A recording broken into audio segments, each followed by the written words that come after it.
मथुरा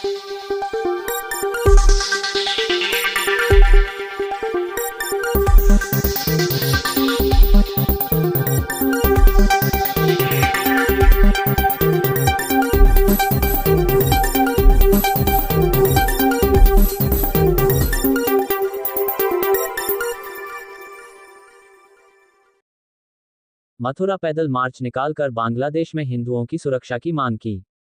मथुरा, बांग्लादेश में तत्कालीन सरकार के तख्तापलट के बाद वहां हिंदुओं पर हो रहे अत्याचार के खिलाफ वृंदावन के सर्व समाज के लोगों द्वारा पैदल मार्च निकालकर भारत सरकार एवं संयुक्त राष्ट्र संघ से बांग्लादेश में रह रहे हिंदुओं की सुरक्षा करने की मांग की है। बता दें कि भारत के पड़ोसी देश बांग्लादेश में तत्कालीन प्रधानमंत्री शेख हसीना की सरकार के खिलाफ वहां के लोगों द्वारा सरकार का तख्तापलट कर दिया गया है, जिसके बाद वहां रह रहे लाखों हिंदुओं को ढूंढ ढूंढ कर मारा जा रहा है और उनके घर भी जलाए जा रहे हैं। इसी के विरोध स्वरूप वृंदावन के साधु संत, मनहत, कथावाचक सहित साध्वी दीदी मां ऋतंभरा व सर्व समाज के लोगों ने बड़ी संख्या में सड़कों पर उतरकर फ्लैग मार्च निकालकर भारत सरकार एवं संयुक्त राष्ट्र संघ से बांग्लादेश में रह रहे लाखों हिंदुओं को सुरक्षा देने की मांग की है। साथ ही मृतक परिवारों की आत्मा की शांति के लिए प्रार्थना की। सभी सनातनियों को एक संदेश। बांग्लादेश में जो हो रहा है, इस दृश्य को हम पहले भी पाकिस्तान में देख चुके हैं, अन्य जगह पर भी देख चुके हैं, और बांग्लादेश तो हमारे बहुत ही क्लोज है।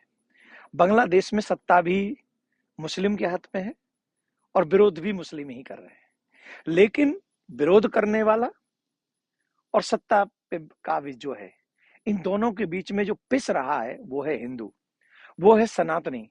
नाम पूछ पूछ कर, जाति धर्म पूछ पूछ कर जो अत्याचार हो रहा है, ये हम लोगों के विषय में हम लोग अभी भी जग नहीं रहे। दुर्भाग्य है कि हम अभी भी जग नहीं रहे। और वो लोग जो हिंदुओं को कहते हिंसक हैं, इतना बड़ा क्राउड बांग्लादेश की सड़कों पर है, उनके विषय में हम क्या कहेंगे। आज मैं बड़े स्पष्ट माइंड में हूं उनकी वो दुर्दशा देखकर, क्योंकि वहां जो हमारे हिंदू भाई बहन है ना, वो कहीं ना कहीं से हिंदुस्तान से जुड़े हैं और वो सबका रिलेशन ही इस देश से है, और हम सबकी जिम्मेदारी है उनकी रक्षा करने की, उनकी बचाव करने की, उनके लिए आवाज उठाने की। और जो नहीं बोल रहा है वो कायर है, वो बुज़दिल है, वो बुज़दिल है वो।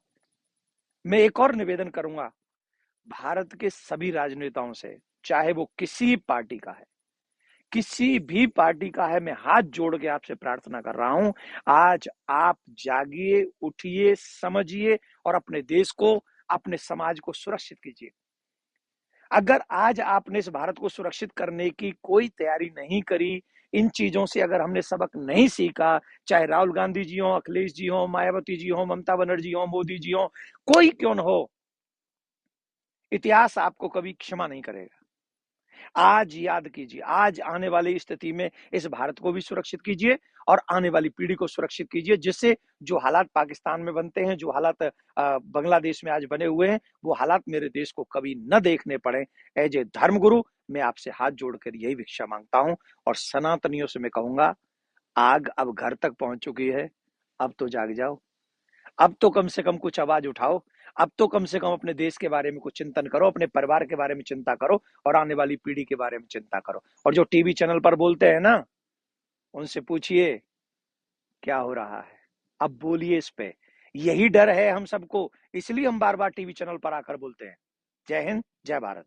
पर हो रहे अत्याचार के विरुद्ध आवाज उठानी चाहिए, क्योंकि बांग्लादेश में हिंदुओं की दशा हुई है वो बहुत चिंतनीय है। इसलिए वृंदावन के सभी संत महात्मा साधु कथावाचक जो है आज मार्च कर रहे हैं, और मैं सोचती हूँ कि हिंदुओं अभी समय है अपने राष्ट्र को भी सुरक्षित करना है, और बाहर जहाँ भी हिंदू के ऊपर अत्याचार हो रहा है उसके विरुद्ध खड़े होना, एकजुट होकर खड़े होना। और मेरा दूसरा निवेदन ये है कि अब समय आ गया है, हमारा राष्ट्र हिंदू राष्ट्र होना चाहिए। हम सब सौमनस्यता रखते हैं, सौहार्द रखते हैं, लेकिन अत्याचार झेलते झेलते हम यहाँ तक आ पहुँचे हैं कि करोड़ों हिंदू मारा जा चुका है, पर दुनिया में इसकी कहीं चर्चा नहीं होती। इसलिए हिंदू समाज को एकजुट होकर अपने विरुद्ध हो रहे षड्यंत्रों को, अत्याचारों के विरुद्ध एकजुट होकर आवाज उठानी है, ताकि दुनिया जाने कि हमने कितने अत्याचार झेले। अभी बांग्लादेश के हिंदू के साथ जिस तरह वहाँ के विभत्स चित्र दृश्य सामने है, ये सबको लेके संतों के हृदय में वेदना है, जिसके कारण संतों ने आज